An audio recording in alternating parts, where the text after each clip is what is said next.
Air India విమాన ప్రమాదంలో మృతుల సంఖ్య 274కు చేరింది.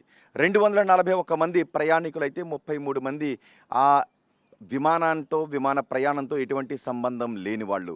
కేవలం ఆ మెడికల్ హాస్టల్‌లో ఉన్నవాళ్ళు, ఆ మెడికల్ హాస్టల్‌కి సంబంధించి అందులో పనిచేసేవాళ్ళు, ఆ సమయంలో అక్కడ ఉన్నవాళ్ళు మరో 33 మంది ఉన్నారు. ఈ సంఖ్య ఇంకా పెరిగే అవకాశం కూడా ఉంటుంది అని చెప్తున్నారు. మనం చూస్తున్నాం. నిన్నటి వరకు మనం చూసాం.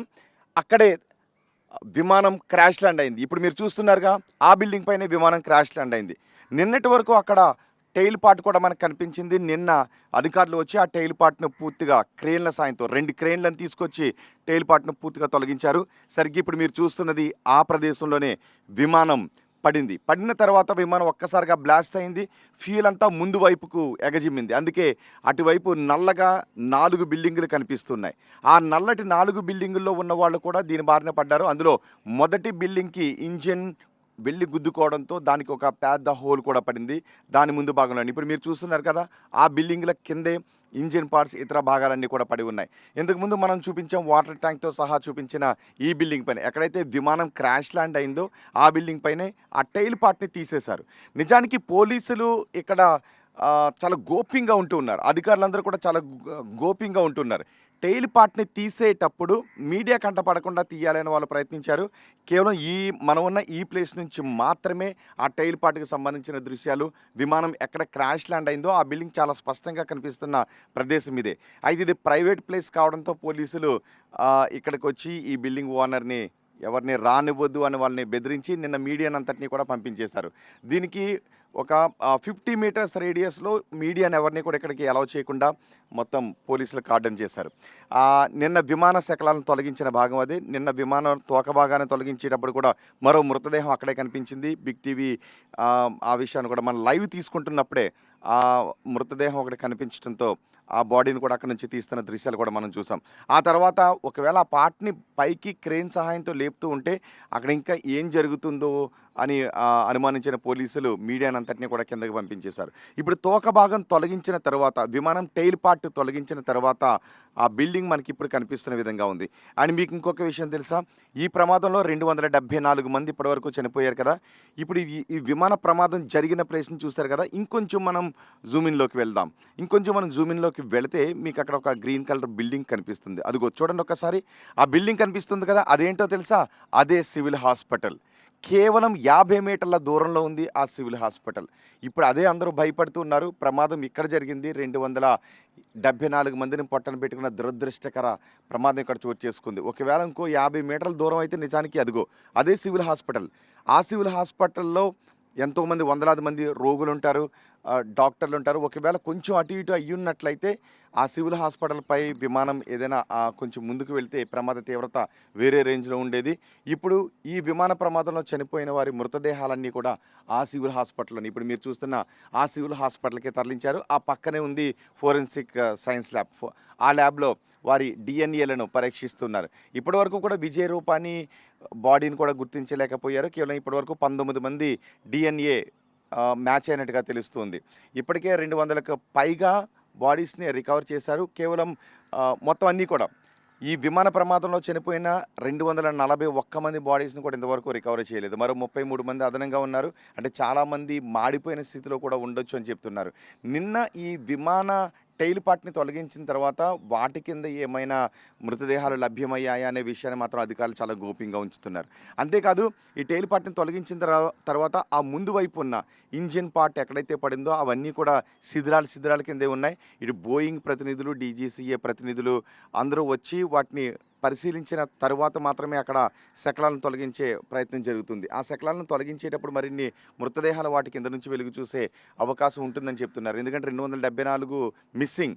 అందులో 200కు పైబడి మృతదేహాలను రికవరీ చేసుకున్నారు. ఇంకా చాలా మంది విషయం కనిపించకుండా పోయిన వాళ్ళ విషయం తెలియడం లేదు. కాబట్టి ఆ శిథిలాల కింద ఇంకా మృతదేహాలు ఉండే అవకాశం ఉంటుందని చెప్తున్నారు. ఒకవైపు పరిశోధన జరుగుతోంది కాబట్టి కమిటీ పరిశీలిస్తోంది. డీజీసీఏ ప్రతినిధులు, బోయింగ్ సంస్థ ప్రతినిధులు అందరూ పరిశీలిస్తున్నారు కాబట్టి వాళ్ళకి సంబంధించిన ఆధారాల కోసం వాళ్ళు సేకరించుకుంటూ ఉంటారు కాబట్టి అందుకు ఆ శిథిలాలను వెంటనే తొలగించడం లేదు. వన్స్ వాళ్ళ పరిశోధన పూర్తయిన తర్వాత ఆ శిథిలాల తొలగింపు ప్రక్రియ ఇంకొంచెం వేగంగా మారుతుంటుంది. అప్పుడు ఇంకెన్ని బాడీస్‌ని వాళ్ళు రికవరీ చేసుకున్నారనే విషయాన్ని వెల్లడించే అవకాశం ఉంటుంది. ఇప్పటివరకు కేవలం ప్రయాణికులు విమానంలో ప్రయాణిస్తున్న మరణించిన ప్రయాణికుల సంఖ్యను మాత్రం అధికారికంగా వెల్లడిస్తున్నారు తప్ప మిగిలిన సంఖ్య విషయంపై మాత్రం కొంత గోప్యత పాటిస్తూ ఉన్నారు. ఇంతవరకు చెప్తున్నారు 274 కంటే ఇంకా ఎక్కువే ఉండే అవకాశం ఉంటుందని చెప్తున్నారు.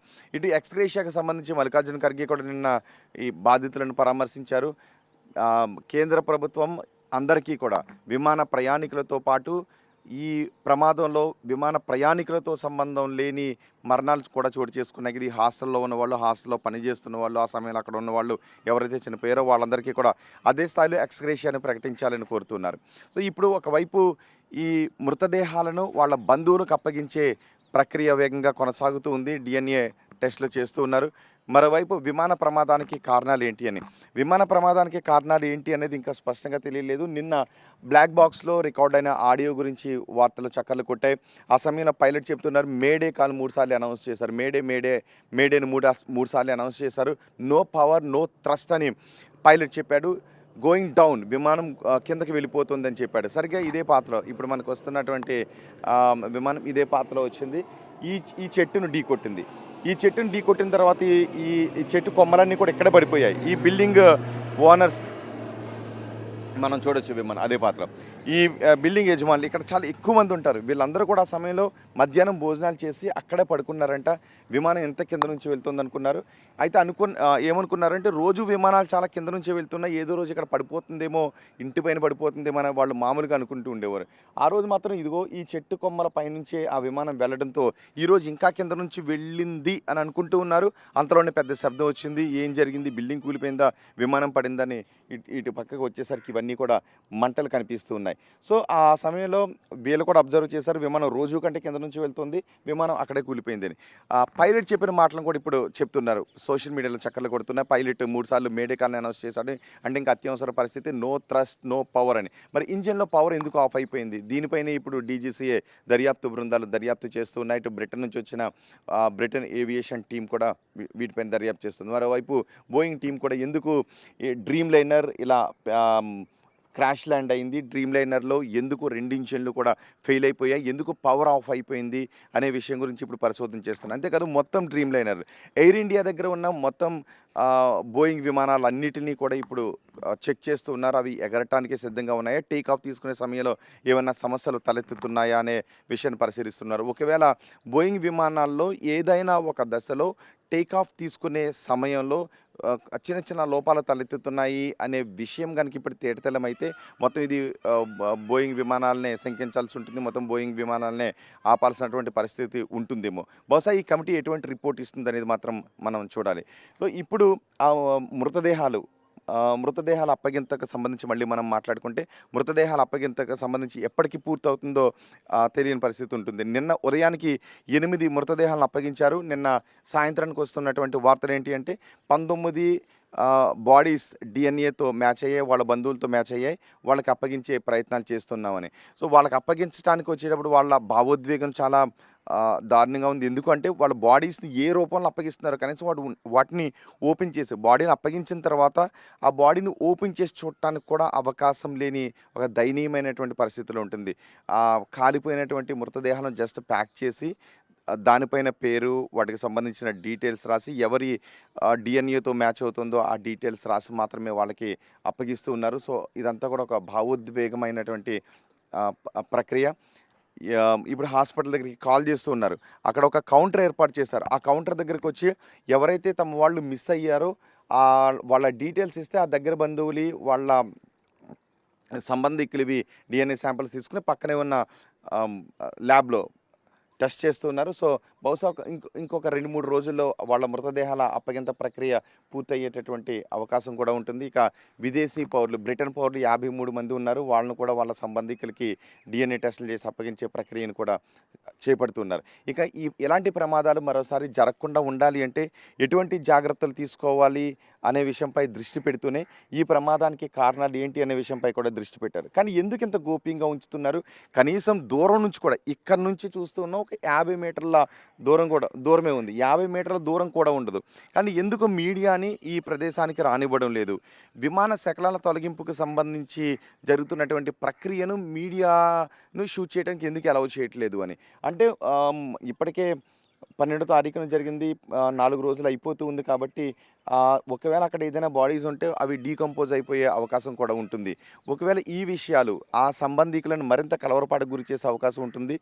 ఈ శిథిలాల తొలగింపు ప్రక్రియ ఎందుకు మెల్లగా నడుస్తుందనే విషయం గురించి కొన్ని క్వెషన్స్ చేసే అవకాశం ఉంటుందని గోప్యత పాటిస్తూ ఉన్నట్టున్నారు. ఎందుకంటే కేవలం ఇన్వెస్టిగేషన్‌కి సంబంధించి ఎటువంటి అవాంతరాలు ఏర్పడకూడదు అనే ఉద్దేశంతోనే శిథిలాల తొలగింపు ప్రక్రియను నెమ్మదిగా తరలిస్తున్నారు. ఒకవేళ ఆ శిథిలాలను పూర్తిగా తొలగిస్తే విమాన ప్రమాదానికి కారణాలు ఏంటనే కొన్ని విషయాలు తెలిసే అవకాశం ఉండకపోవచ్చు. అందుకే పూర్తిగా ఆ పరిసరాలన్నిటిని పరిశీలించి ఆ నమూనాలు సేకరించిన తర్వాత మొత్తం శిథిలాల తొలగింపు ప్రక్రియ వేగవంతమయ్యే అవకాశం ఉంటుంది. నిన్నంతా కూడా మనం చూసాం, అదిగో టెయిల్ పార్ట్ పడిన ప్లేస్ అదే. ఇప్పుడు చూడండి ఒకసారి, ఆ గోడలన్నిటిని కూడా పగలగొట్టి, చుట్టూ ఉన్న గోడలన్నిటిని పగలగొట్టి ఆ శిథిలాల కింద నుంచి బ్లాక్ బాక్స్‌ని కూడా రిసీవ్ చేసుకున్నారు. దాన్ని డీకోడ్ చేస్తున్నారు. ఇప్పుడు ఆ టెయిల్ పార్ట్‌ను క్రేన్ సాయంతో కిందకి తోసేసి దానిపైన ఒక పెద్ద బరకాన్ని కూడా కప్పి ఉంచారు. ఎందుకంటే నిన్న భారీగా వర్షం పడింది. వర్షం కారణంగా అందులో ఉన్నటువంటి ఆధారాలేమి మళ్ళీ ఒకవేళ అవసరమైతే పరిశోధనకి ఏదైనా కావాల్సి ఉంటే ఆ ఆధారాలు చెక్కు చెదరకుండా ఉండటం కోసమని దాన్ని కవర్ చేసి ఉంచారు. సో అక్కడికి మాత్రం ఎవరిని వెళ్ళట్లేదు. ఒక 30 మీటర్ల దూరంలో, 30-50 మీటర్ల దూరంలో మొత్తం పోలీసులన్నీ అందరూ కూడా కార్డన్ చేశారు. బ్యారికేడ్లు పెట్టి ఎవరిని కూడా అక్కడికి లోపలికి వెళ్ళనివ్వడం లేదు. సో ఇప్పుడు ఉన్నటువంటి క్వెషన్స్ ఏంటి అంటే, అసలు ఎందుకు ఈ బోయింగ్ విమానం కూలిపోయింది? ఎందుకు 2 ఇంజిన్లు కూడా ఒక్కసారిగా ఫెయిల్ అయ్యాయి అనే విషయాన్ని తెలుసుకోవడంతో పాటు, అసలు ఈ బోయింగ్ విమానాలు, ఇప్పుడు ఎయిర్ ఇండియా వాడుతున్న బోయింగ్ విమానాలు ఎంతవరకు సురక్షితం? అసలు విమానయాన సంస్థలు సేఫ్టీ మెజర్స్ ఎంతవరకు పాటిస్తూ ఉన్నాయి? ప్రయాణికుల భద్రతకు 100కి 100% వాళ్ళు భరోసా ఇస్తున్నారా? ఎక్కడైనా విమానయాన సంస్థల్లో మెయింటెనెన్స్‌లో ఏదైనా లోపాలు ఉన్నాయా? ఈ విషయాలన్నీ తేలడంతో పాటు, ఈ మృతులకు సంబంధించి ఆ బాడీస్‌ని అప్పగించే ప్రక్రియ, ఎక్స్‌గ్రేషియా, వాళ్ళకిచ్చే భరోసా ఏ విధంగా ఉంటుంది? ఇవన్నిటిపైన చాలా ప్రశ్నలు తలెత్తుతున్నాయి. చూద్దాం ఏం జరుగుతుందో.